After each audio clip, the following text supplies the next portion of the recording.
Salam, gəlin bugün çox maraqlı bir mövzuya toxunaq.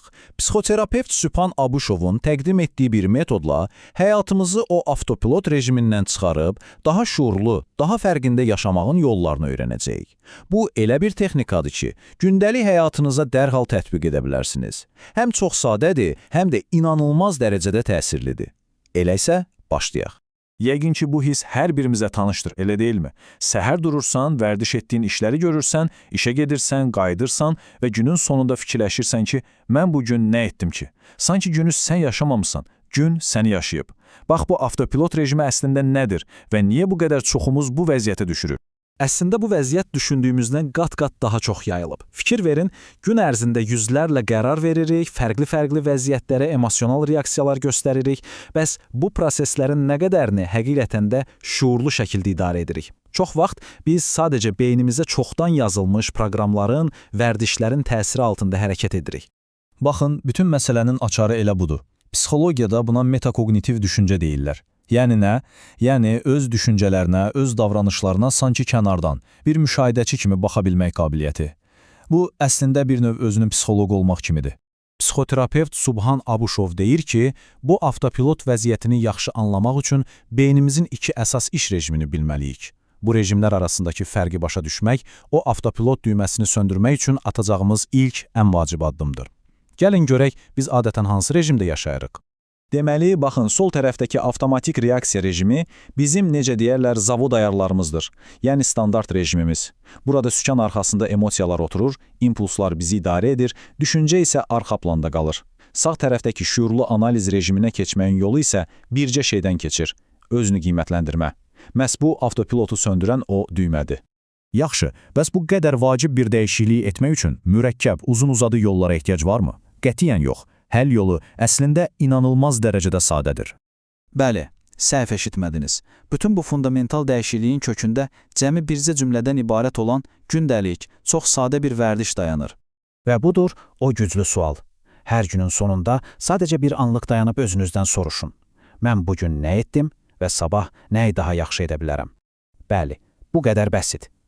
Psixoterapevt Sübhan Abuşovun bütün yanaşmasının ürəyi, özəyi məhz bu tək sualda gizlənib.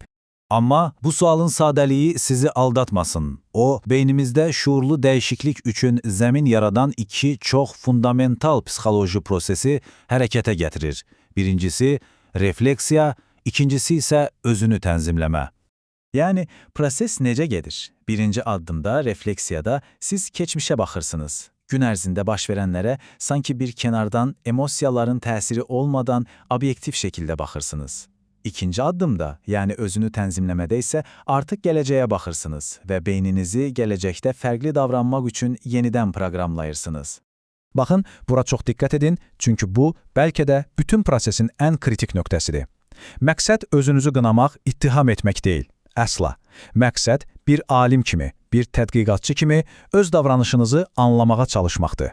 Mən niyə belə pis biriyəm demək əvəzinə, görəsən bu vəziyyətdə məni bu cür reaksiya verməyə nə vadar etdi? Sualını soruşmaqdır. Bu yanaşmanın effektivliyi də elə bundadır. Çünki bizi formalaşdıran başımıza gələn hadisələr yox, bizim o hadisələrə verdiyimiz məna, onları necə şərh etməyimizdir.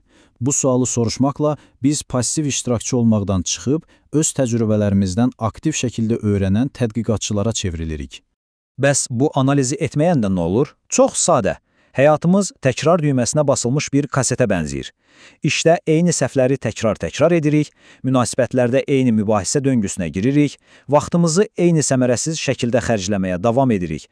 Çünki fərqində olmadan eyni proqramı işə salıb dururuq. Və gəldik, bəlkə də bütün bu prosesin ən həssas, ən vacib nöqtəsinə.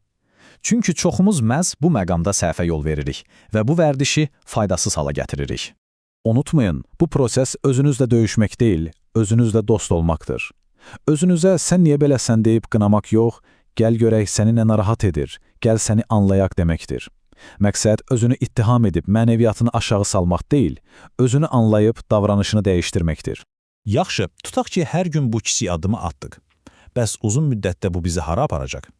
Nəticələr inanın ki, gözlədiyinizdən daha böyük ola bilər. Bu vərdiş davamlı hala gələndə möhtəşəm nəticələr verir. Zamanla görəcəksiniz ki, o ani, impulsiv reaksiyalar azalır. onların yerini daha təmkinli, daha düşünülmüş qərarlar alır. Bu da nəticədə daxili bir sakitlik, bir sabitlik hissi yaradır. Bu sadəcə bir vərdiş deyil. Bu, şuurlu yaşamağa doğru atılan davamlı bir addımdır. Və bütün bu möhtəşəm dəyişikliyi gətirmək üçün sizə lazım olan vaxt nə qədərdir? Bilirsiniz, hər gün cəmi cümlətanı 1, bəlkə də 2 dəqiqə. Bəli, gündə sadəcə 2 dəqiqə ayırmaqla bütün bunları əldə etmək mümkündür. Gəlin bu təhlili Subhan Abuşovun bu çox dərin fikri ilə yekunlaşdıraq.